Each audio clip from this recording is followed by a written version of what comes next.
The mission is simple: to help high achievers naturally eliminate emotional and physical obstacles so they can optimize their life for higher achievement. Welcome. You have just entered the Genesis Zone. Good day, and welcome to the Genesis Zone Show. This is Dr. Brian Brown. Thank you for taking time out of your busy Thursday to join us. We're talking about a serious topic today.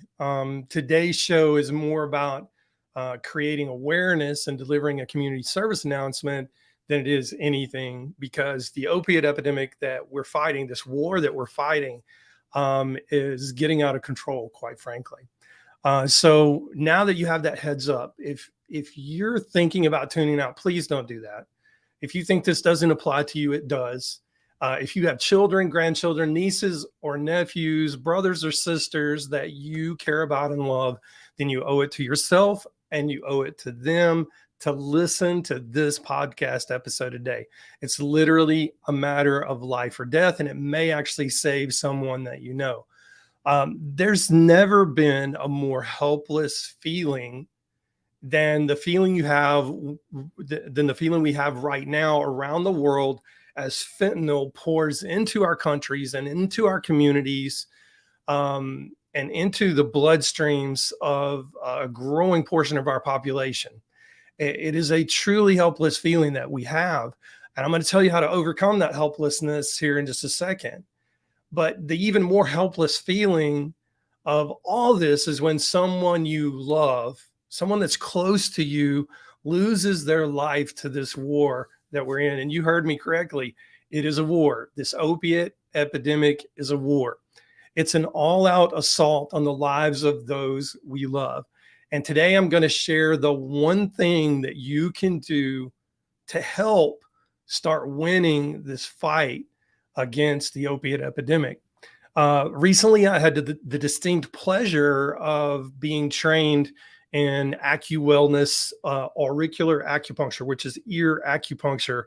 It's a specific protocol that was originally developed in the early 1970s to help those recovering from addictions of various kinds, especially the opiate epidemic that was hitting New York City like crazy in the late 60s, early 70s.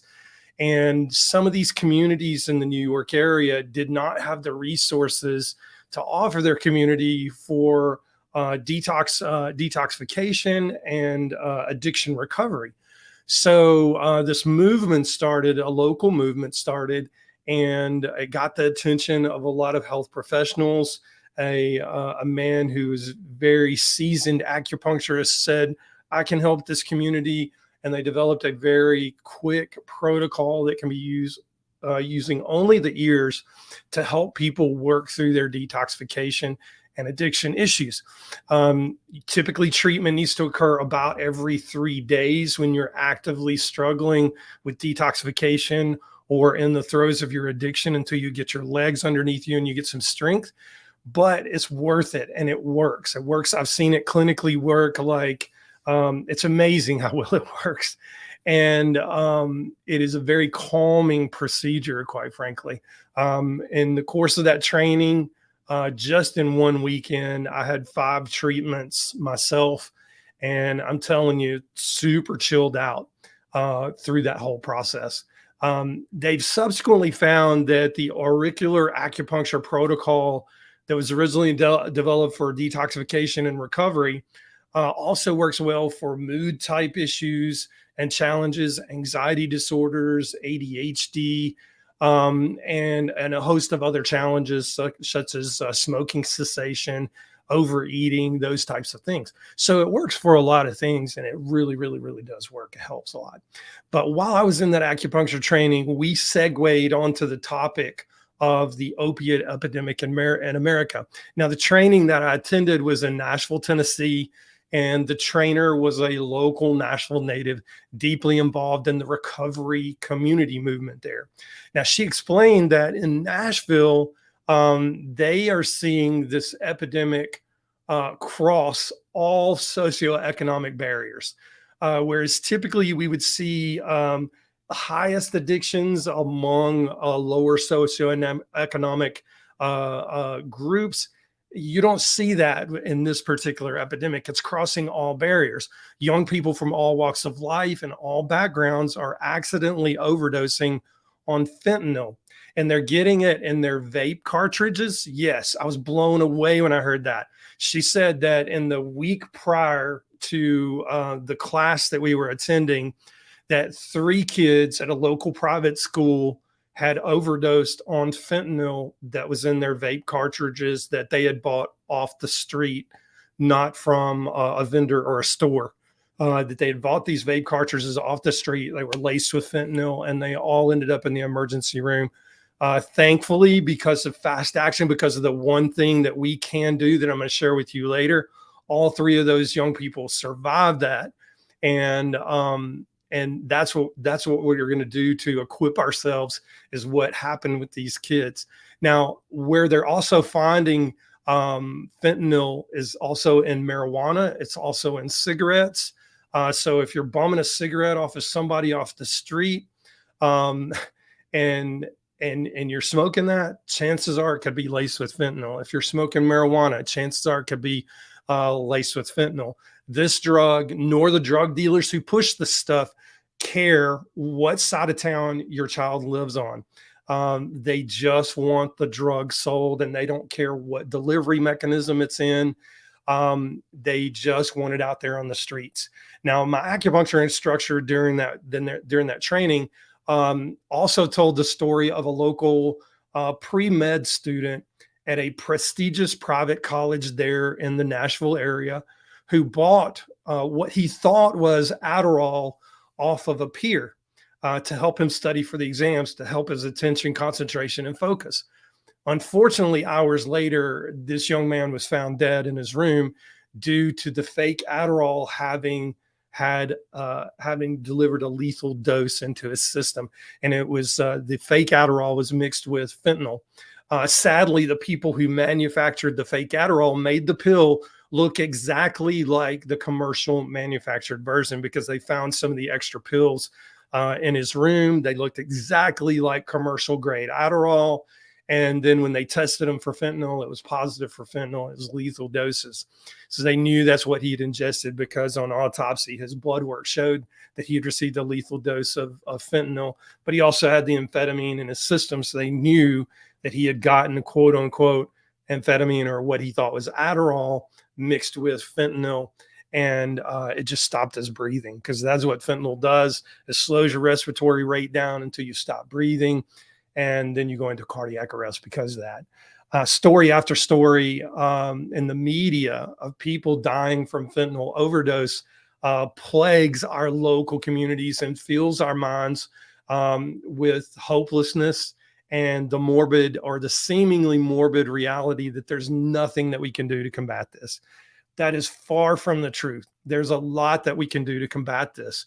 Now, I've known for years, being in the medical field, that the medication naloxone, or the trade name Narcan, which we give in emergency room settings all the time to reverse the effects of opiates, is readily available.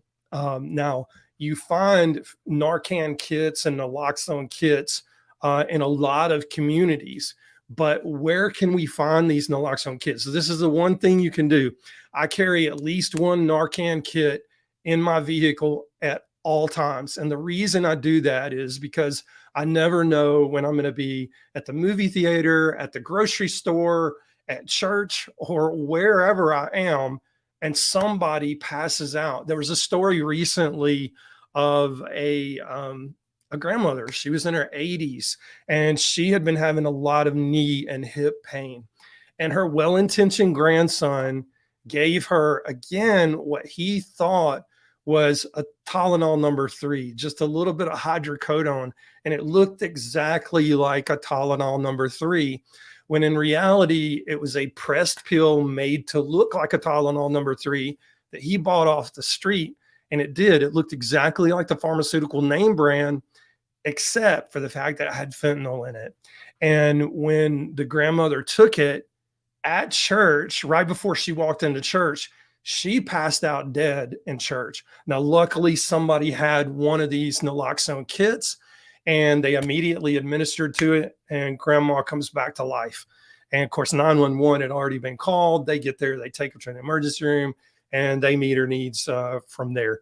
But naloxone can literally save lives. Now, it's one of those things that you don't have to be a medical professional to have in your possession. Anyone can be trained how to use them. They're very simple. Most of the auto inject naloxone kits, which are what is mostly available in most communities, have instruction cards in there on how to give it and where to give it. And it's simply just removing a cap and pressing that into the thigh of the person that is not breathing. The question always comes up, are you going to do harm if it's not opiate related and it's related to something else? And the answer is no, not at all.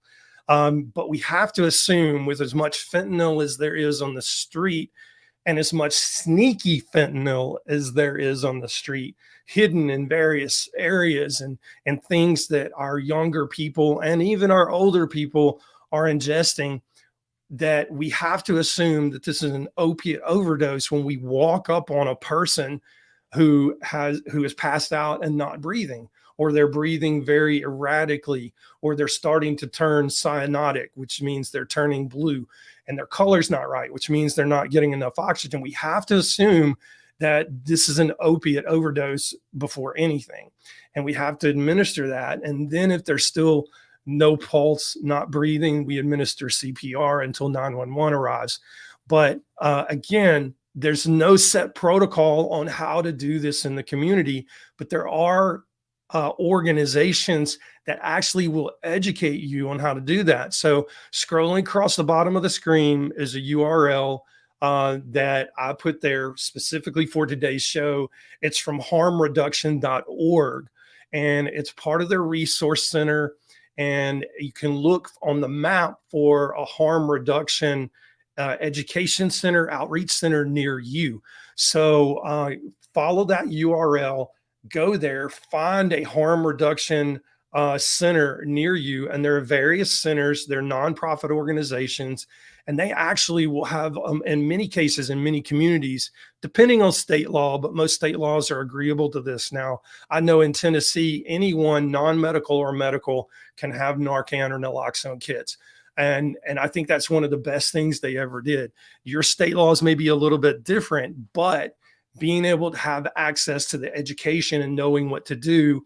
And if your community does allow you to have those naloxone kits, get possession of a naloxone kit, keep one in the house, keep one in each of your vehicles, so that when you're out in your everyday coming and going and you see something that's out of the ordinary and a person's passed out, they're not breathing, you need to respond very rapidly. And I'm telling you, when you give naloxone, it is incredibly rapid how fast it gets into that person's system and how fast they wake up.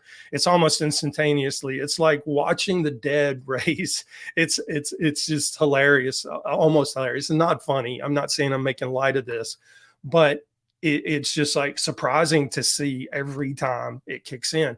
Now, are we seeing fentanyl overdoses that are 3, 4, 5, 6, 7 times past the lethal dose? Yes, we are seeing that. And I'm hearing from my friends in the EMS community, whether they be firefighters and paramedics or EMTs, we're hearing from this community that in many cases, sometimes they have to give 2, 3, or 4 rounds of Narcan. Now, that's their call. Now, as a medical professional, I would feel comfortable giving a second round while I'm waiting on the ambulance to get there. But for a local community person who's not a medical person, give the 1 round. It's better than nothing. It gets the ball rolling. You may be thinking, you may be wondering, how does Narcan work? Narcan is a competitive antagonist at the opiate receptor site. So when the opiate drug gets on the receptor site, it shuts down the respiration, we need for that opiate drug to be knocked off. In other words, we need a bully to come along and say, thump, and just knock you off the receptor. That's what Narcan does. It's the bully. It's the 800-pound gorilla in the room. It comes in, it knocks the opiate off the receptor and sits on the receptor so the opiate can't get back there. to do its damage, and it knocks that off. Obviously, if you got 3 or 4 times the lethal dose of fentanyl, you've got a lot more of those opiate bandits out there trying to get on receptors, and the Narcan has a harder job functioning. That's why sometimes it may take 2 or 3 rounds of Narcan in order to get this person back resuscitated. It means getting them breathing. But just know that that is the one thing you can do. The second thing you can do is educate your youth, educate your nieces and your nephews, your children, your grandchildren, educate them. Please, please, please do not bum cigarettes off of friends. They don't need to be smoking anyway, but kids are going to be kids. They're probably going to experiment. Vaping is huge. Vaping alone is dangerous with all the chemicals that are in there. But now we're finding vapes laced with fentanyl. What? I mean, come on. And kids need to be educated on the dangers of not only vaping, but the fact that it could be laced with fentanyl and that it can kill you. So I think schools should have Narcan kits readily available in the nurses' stations, in the office, in the field houses, scattered all throughout campus, so that they're ready to respond in the instant that something like this happens. But that's another conversation for another day. Go to harmreduction.org and look at the resources there that are available to you. You can find a map there. Again, the URL is on the bottom of the screen. Now I'm going to wrap up with this, and I don't need to go back to something that seems a little bit more hopeless, but just know that the protocols for opiate overdose may be changing soon.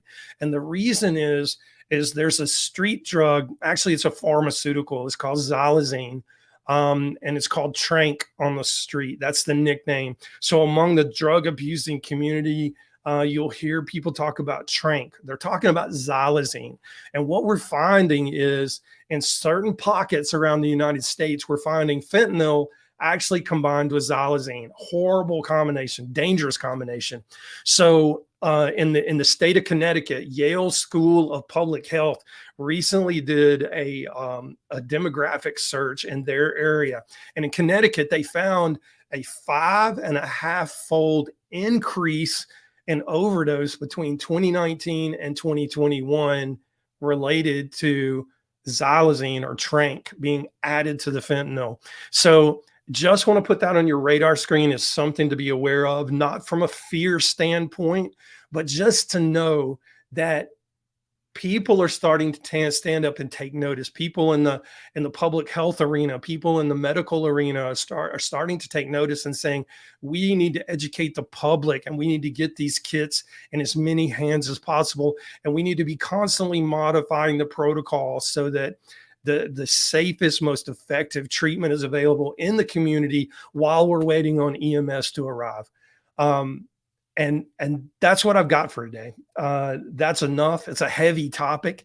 I know it's a heavy topic. I'm aware of that, but something has to be done and we can take control of this. So again, go to harmreduction.org/resource-center/harm reduction near you. And there's a hyphen between each of these words, harm reduction near you. You're going to pull up a map. You can zoom in on that map. You can find a harm reduction center or affiliated center in your area or near you where you can go and see if they have Narcan kits available for community use and available for pickup for you to pick up.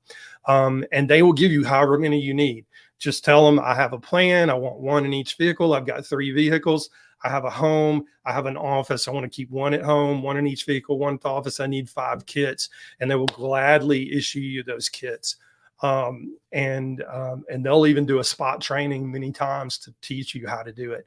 It's very, very simple, very easy on the auto inject. If it's the one with the vials and the syringes, a little bit more difficult, a little more technical, but not many of those on the streets anymore. Every now and then you'll see them in big metro areas and IV clinics where they're handing out fresh, clean IVs to IV drug users.